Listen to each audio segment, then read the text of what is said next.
Imagine who a few of the biggest brands in your industry are. Got a few companies in mind? Now imagine you're responsible for working with them on partnerships that measure revenue in the millions of dollars. Where do you start? How do you keep on top of it all? That's what we're covering in today's episode of Partnership Unpacked.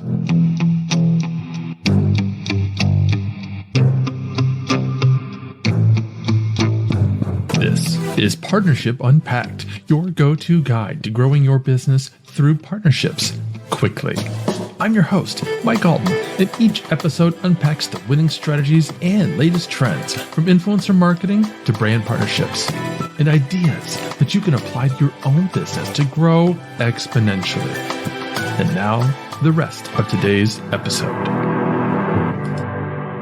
Welcome back to Partnership Unpacked, where I selfishly use this time to pick the brains of experts at strategic partnerships, channel programs, affiliates, influencer marketing, relationship building. Oh, and you get to learn too. Subscribe to learn how you can amplify your growth strategy with a solid takeaway every episode from partnership experts in the industry. Now, back in our very first episode with Dr. Mark Brigman, we talked about how there are many different kinds of partnerships. And that has set the premise for this entire show. Sometimes we're talking about influencers and affiliates. Other times, clients or employees. Today, we're talking about brand partnerships, a very specific kind of brand partnership where there's a tremendous amount of revenue involved and incredible pressure to succeed. Are you interested in sourcing seven-figure deals with partners? Do you want help navigating how to forge relationships and proactively communicate to all stakeholders? That's exactly what our guest today, Kevin Kim, is going to talk to us about. He spent years working for big brands like Google, AdWeek, and Bizzabo, forging partnerships with both internal and external stakeholders. Kevin's passion for adtech, advertising, people, and community led to him managing over $65 million in revenue at Google. And I want to know how he did it and what he learned. Let's bring him on now. Kevin, welcome to the show. Thanks so much, Mike. I'm so excited to be here and certainly grateful for this opportunity to share. And hopefully anything that I say could be helpful to anyone else looking to increase their partnership strategies and develop their partners in meaningful ways. I know this is going to be great. So talk to us first about the work that you did at Google, and maybe before that, even at AdWeek. What kind of partnerships did you forge, and what were some of your accomplishments? Sure. So I think, first and foremost, I'm happy to talk about AdWeek just in chronological order. I was their sort of first partner hire focused on building out their corporate subscription program. So it was certainly a new revenue stream for the company, something that was very consistent and stable for their business, and now has really taken over to be a sizable revenue stream for their company. I essentially work with brands and agencies, ad tech providers who wanted to capture AdWeek senior marketing and advertising executives for things like brand awareness through traditional ad placements, thought leadership on different op-eds or different content creation, and then lead generation with things like webinars and events. At the time, AdWeek was also scaling their events business and launched their first ever brand week, which you may be familiar with, which was a huge success. And I was part of their sort of audience development team where I helped generate over $1 million in ticket sales through things like email marketing campaigns. I will say a lot of it was sort of bootstrapped in a sense. I mean, we didn't really have a ton of resources to do all those marketing campaigns. So a lot of it was mail merges from my personal emails, Excel sheets, and follow-ups in that way to sort of secure some of those ticket revenue. And of course, working towards securing event sponsors. So it really ran the gamut of the type of partners we work with. So brands, agencies, and ad tech providers, and really helping them navigate their brand awareness, thought leadership, and lead generation campaigns. Moving on from there, Google, first and foremost, incredibly grateful for that opportunity to work with them. And it has done wonders for my career and the things that I've been able to learn from them. I was the main point of contact for our most strategic partners in the publishing and reference verticals. Essentially, I was uniquely situated to help shape how companies grow their businesses in the digital age and really think through how to future-proof their businesses through things like the deprecation of third-party cookies in Chrome, if you guys are familiar with the space, I'm sure you know, and things like privacy readiness. I also advise our clients on Google's broad range of products and services across web properties, search, video, mobile, to really help them connect instantly and seamlessly with their audiences, sell their digital real estate, optimize their operations to maximize revenue and cut costs. So it was a multifaceted role and certainly learned a lot and wore many hats at both companies.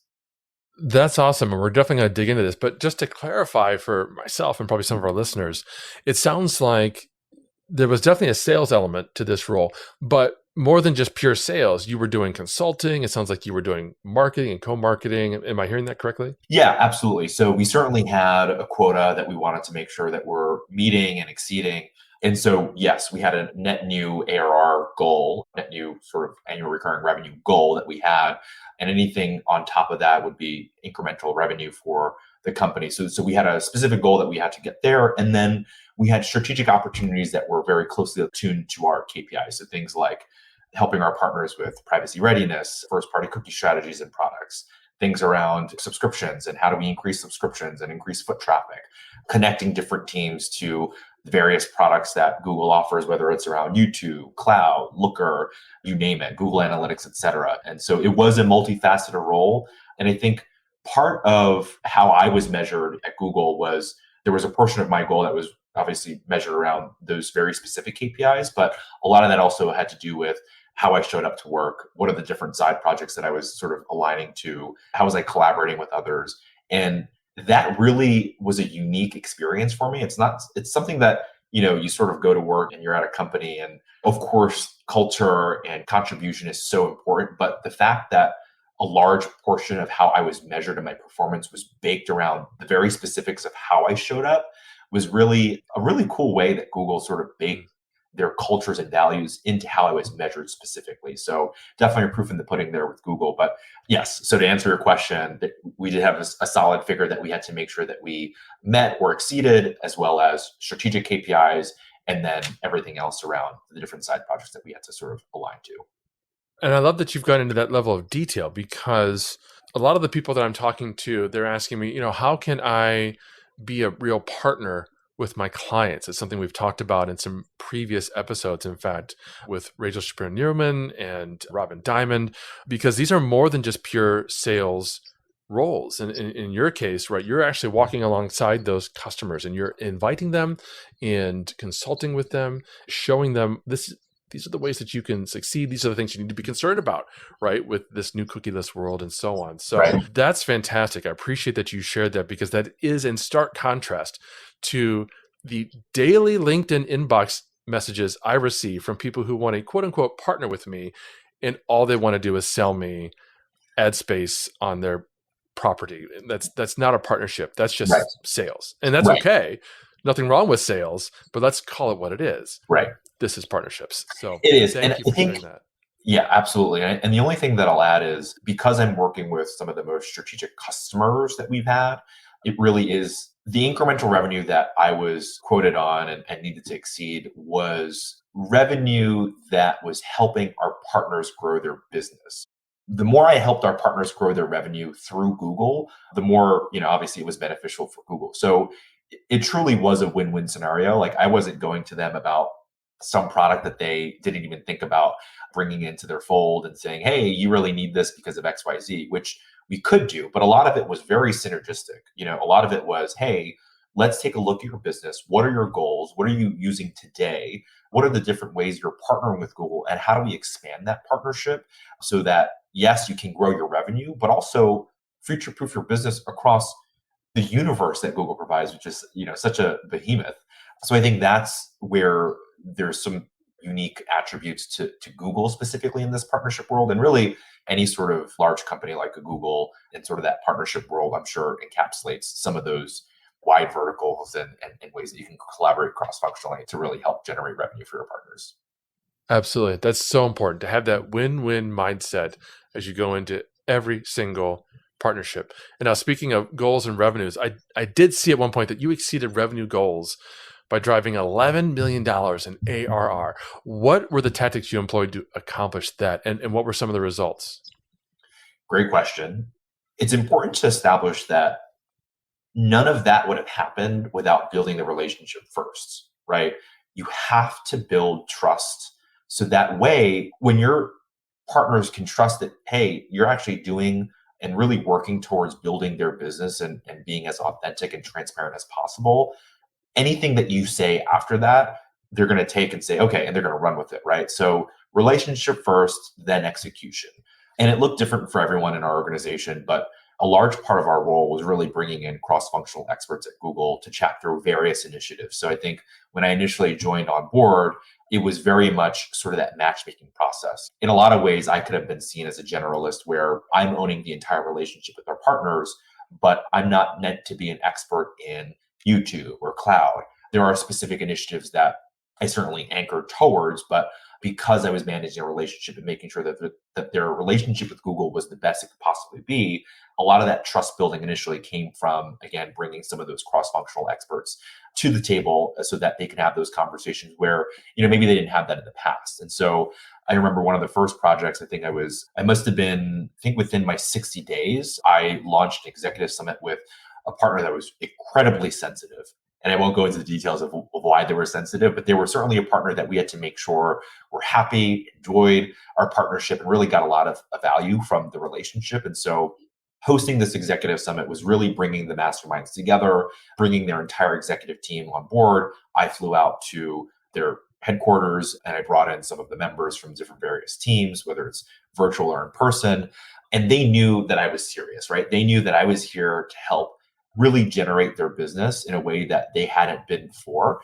And so that built immediate trust. There are many ways to build trust, but definitely in those types of scenarios, the executive summits that I sort of established were really helpful. And then, of course, you have tactical items like, running different quarterly business reviews, and having touch points there, and also creating things like joint business plans. So, you have a partner and they have these goals coming out of a QBR or an executive summit, which is what happened with this partner that I had. We established, the pillars that were needed to drive this partnership forward through a joint business plan that helped us stay accountable, who the owners were, where the pitfalls were, some timelines, and when we wanted to talk through some of these things. I think when you think about a company like Google, there's so much that a partner can really leverage Google to launch their businesses in a way that they haven't before and evolve their businesses, that a lot of times you can get stuck with doing everything all at once.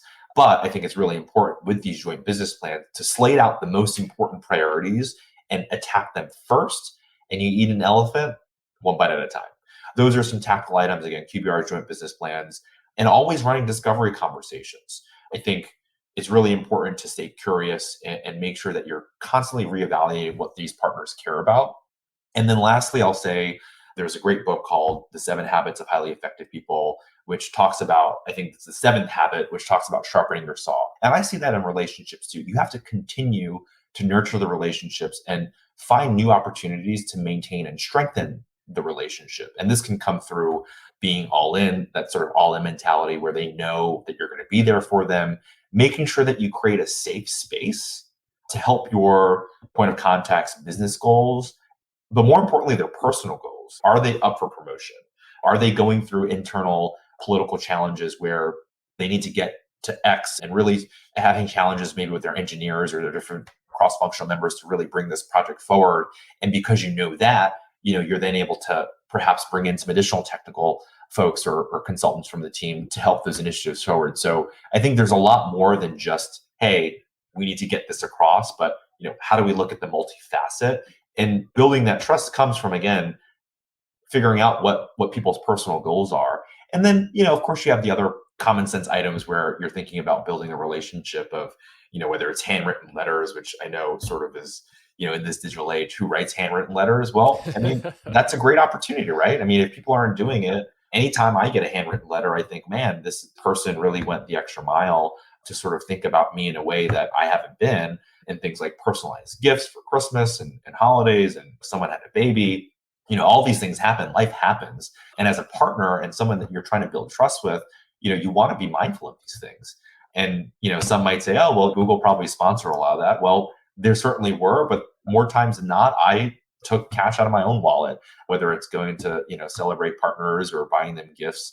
Sometimes I just didn't want to have to deal with the expensing. So, I would buy these gifts myself and just get it across the door. And I think those things make all the difference in the world to sort of building that trust and then being able to execute with the tactical items, like I mentioned, the quarterly business reviews or joint business plans or executive summits to really bring meaning to sort of the revenue that you're trying to build. What an amazing answer, Kevin. Thank you. And I just want to underline one thing that you said that I'm going to build this into a quote graphic and everything. Relationships first, then execution. I love that mindset. And so now I want to talk about the internal folks that you were dealing with at Google. You mentioned the teams, other team members, perhaps. How did you manage those internal stakeholders throughout all these activities, and what were some of the challenges that you faced? Another great question. I think, as I'm sure you know, Mike, in sort of the partnership world where you're trying to work cross-functionally across various departments, and that could include marketing, engineering, product, sales support, operations, finance, with contracts and everything else. The relationships you build internally are so important. And so the culture at Google is really amazing, I think.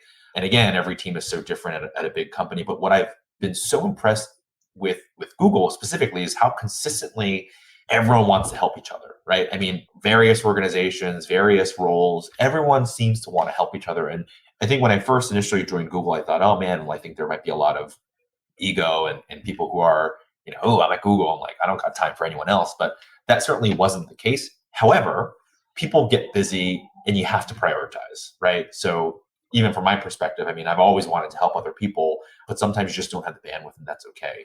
And because everyone's busy and everyone's running on 1,000 plates at the same time, you're incredibly reliant on cross-functional organizations providing that type of support. So we certainly had support models baked in to the role where we had teams that would be very specifically come on calls and do some different type consultations. But building these relationships, you start to be top of mind for very specific things like invites for specific events and top tier events that your marketing teams are working on. And a lot of times because they're so specific and could be foo-foo, special and reserved, you really have to be top of mind to these marketing teams to make sure that you get those invites, right? So it's making sure you're building relationships with them. All these different types of projects with budgets that can be allocated potentially to partners and things like that you wouldn't have gotten had you not build those relationships. I had worked cross-functionally to host an Argo event. I think if I hadn't built a good relationship with some of the cross-functional members, I would have never gotten that across the board. So building relationships and getting faster service times from your technical support teams and getting dedicated consultations and again, hosting internal meetings and leading different things like all hands, like all of these pieces are so integrated into how you can show up for yourself, for your partners. And I think it's just that willingness to want to help and tackle these types of projects because we still had our core responsibilities, but because a lot of how we were measured at the company being that, a large portion of our KPIs was how we show up. I think that in and of itself was really important for us to be really mindful about how we're being to our colleagues and whatnot.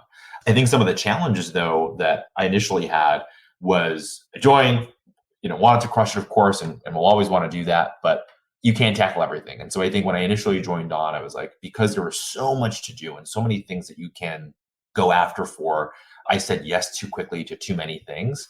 I didn't really know what I didn't know and how to prioritize the different initiatives. So that was definitely a challenge. Anywhere you go, there are politics, right? And that just takes time to understand. Hopefully that answered some of those questions. Yeah, that's terrific advice, particularly the part about being mindful of your time and your capabilities and your team's capabilities and not saying yes to absolutely everything. That's something I deal with and struggle with. And we all do, whether it's, teams, personal projects, whatever the case might be. So thanks for sharing that. You were talking about team members, internal stakeholders, and so on. But I saw you mentioned something on LinkedIn, I believe, about C-suite relationship management. Talk to me about that. What does that entail? Were you talking about internal or external or both? Both. Yeah. Again, great question. I think this is so important, especially when you're dealing with major brands, organizations. You're going to have to involve your C-suite. Oftentimes, these are sort of the executive sponsors to different projects you're working on. Oftentimes, they have sort of the purse strings and hold the sort of the executive buy-in and decision.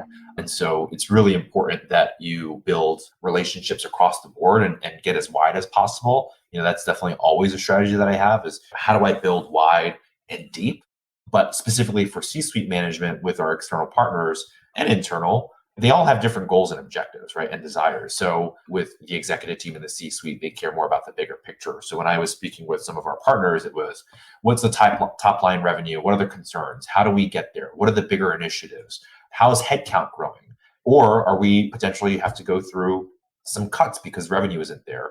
And so you have more of those top level sort of conversations to then help you prioritize what on that joint business plan you really want to focus on and what is realistic. So, you might say, oh, well, we really need to drive this initiative, but having a conversation with the C-suite stakeholder and saying, hey, actually, that's being put on hold because we don't have enough resources to really launch that project. And so that helps me prioritize those different things, even if my main point of contact is someone that's a bit more tactical. The other thing that I'll mention is, like anyone else, the C-suite, shouldn't be intimidating. I know sometimes it can be, but they have side projects that they also care about. So I remember a specific example where I was speaking with an executive at one of our partner organizations, and I knew he had a heart for DE&I.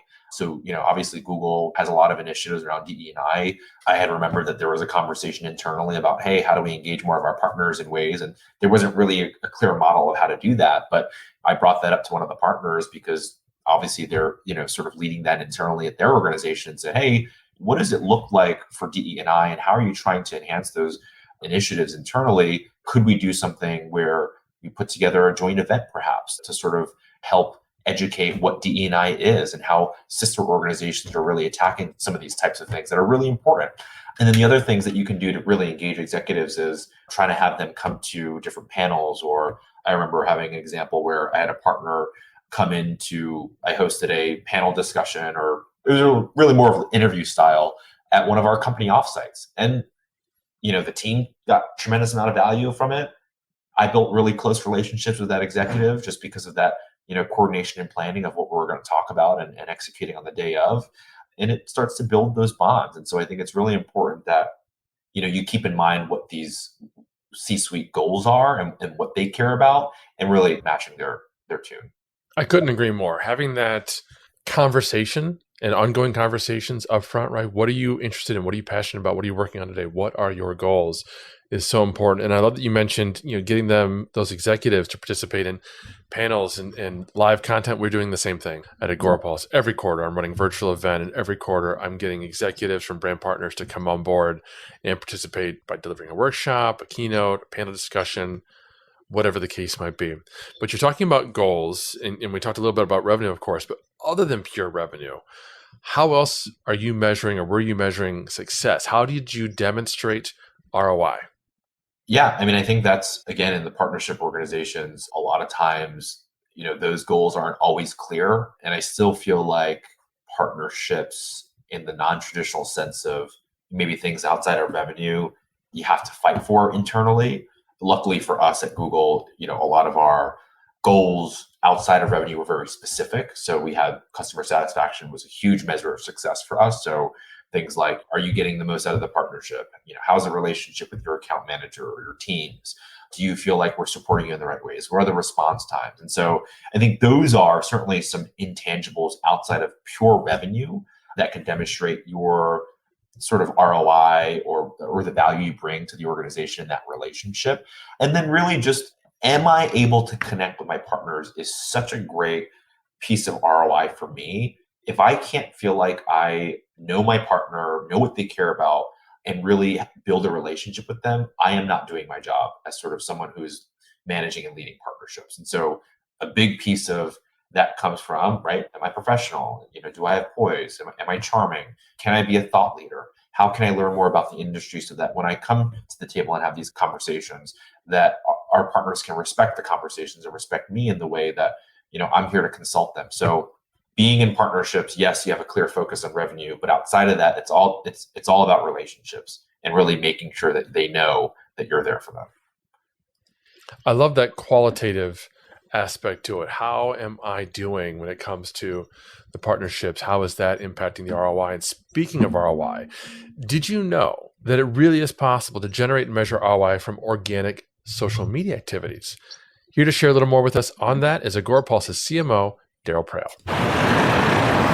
It's the Arc de Triomphe. Can you imagine if you're in charge, if you're the CMO of marketing Paris. What are your main channels? Wow, there's the Arc de Triomphe, there's the Eiffel Tower, there's the Louvre. Those are your channels you're going to use to drive tourism dollars in. Okay, now, but you're not the CMO of Paris. In fact, you're the CMO of your company, product, service. So what are your main channels? Well, I'm going to guess they're things like pay-per-click, maybe trade shows, events, maybe content. Those are all pretty predictable, right? Let me ask you this question. Are you treating social media as a main channel? By the way, only 1.8% of you today measure social media and can prove an ROI in that investment. HubSpot and Gartner say social media is the number one channel to invest in this year. Are you doing it? If not, I can tell you why. You're not doing it because you don't have the tools, you don't have the mentality, and that's okay. We've got you covered. You change the mentality, we'll give you the tools. WordPulse tracks all the ROI for you. One place to manage all your social media activity, your number one channel. Change your success. Treat social media as a channel, one CMO to another. My name is Daryl. I'm with WordPulse. I'll talk to you soon.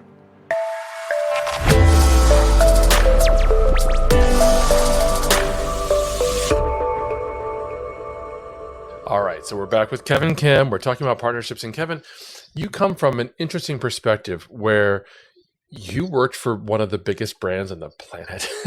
So what advice do you have for partnership leaders who want to work with large external brands? And maybe what are some of the pitfalls to avoid?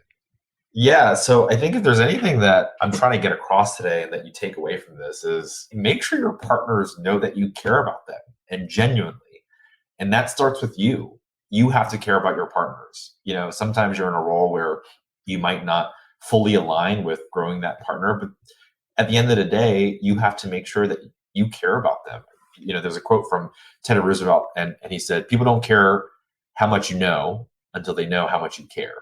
Show them that you care, and the rest will thoughtfully execute what you're trying to do. So I think that's first and foremost, again, and every interaction is an opportunity to show up and show out, whether that's internal or external. Always make sure you're putting your best foot forward, even if it's just giving your undivided attention and asking a lot of questions, whether it be the different meetings that you're involved in internally. As sort of a partnership leader and someone who's in partnerships, you have to continually showcase the value that you bring both internally and externally, because sometimes the relationship isn't always as quantifiable and people don't always know everything that it takes to build that relationship. But obviously it's important to the company to make sure that that relationship is really healthy and important.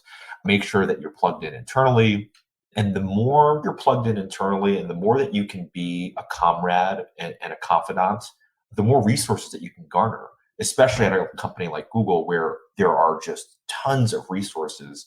Making those inroads, you know, grabbing coffee with your colleagues, making introductions to people that, you know, maybe you don't know, or departments that you might not fully align with. I mean, you just never know how people can help you because partnerships encompass so many different sort of departments. It's really important that you build those relationships internally to really make sure you get some of those resources. The other things I'll say is set clear goals, leverage events, and events don't have to be crazy. It could be a panel discussion. It could be an offsite. Think creatively. QBRs, quarterly business reviews. I treat that as an event. You know, whenever you set something official and you bring data and you bring a presentation, people take that seriously. Use those opportunities to set your goals, to reset goals, and to track the goals together. I think open communication, being available and having your partners know that you're available for them and being flexible. The other thing I'll mention is stay organized. Every call that I have with our partners, you know, I really come into the habit of making sure I have a doc for any call that I'm at, whether it's internal or external, because my memory isn't the best. And, you know, I can't trust to remember all the AIs that I agreed to on a call. So every time I'm on a call, internal or external, especially external, I make sure I'm taking notes of the conversation so that I can reference back to it to make sure that they know that I've heard them, right? Because again, you want to make sure that they know that you care. And if you forget things like that happen, or a lot of times I'll jump on a call and I'll shoot the shit, right? I'll talk about what's going on in their lives, and people will share, oh, well, things like, oh, I'm pregnant, or, you know, oh, it's my birthday. Or it's so easy to pass up on those and not remember that. But having a note doc, having that organized really helps. And then at the end of every conversation, I make sure that I have a list of action items that I'll take that I need to address before the next conversation at the very least. And having a cadence, obviously, with your partners, whether it's biweekly, monthly, or depending on what your cadence you have with your partners. Own the relationship. You set the agenda for the meetings, initiate the goals and the conversations.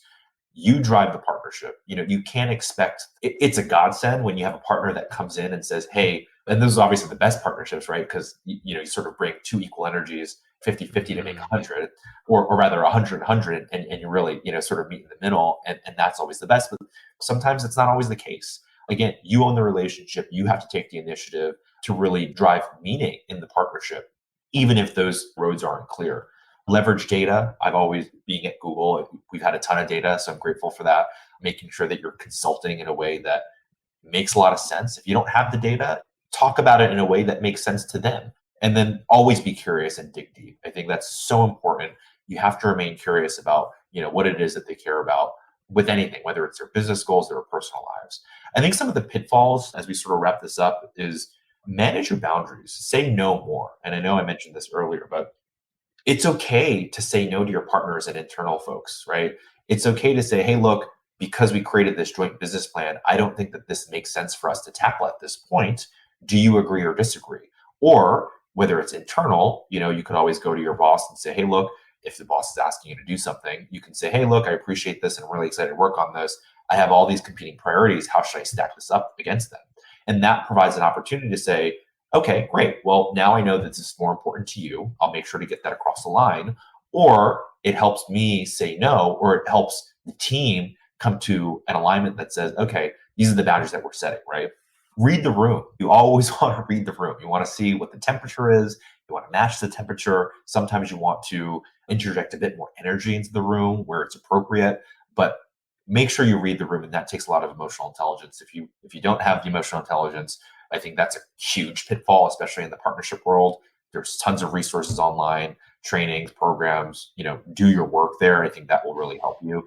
And sometimes, accepting help is okay. For someone like myself, I've always grown up and been so independent that asking for help and getting help has never come so easy to me. But I think in order to make the most impact with your partnerships, you can't do it alone. You need help. You need an army. You need resources to really be there for you. So hopefully those are some things that can help you in your next journey and avoid some of those pitfalls that I certainly did. Guys, stop what you're doing, rewind, and re-listen to the last 5 minutes and get a piece of paper out or your Evernote or your Google Keep or whatever it is that you take notes and write down every single thing that Kevin just said.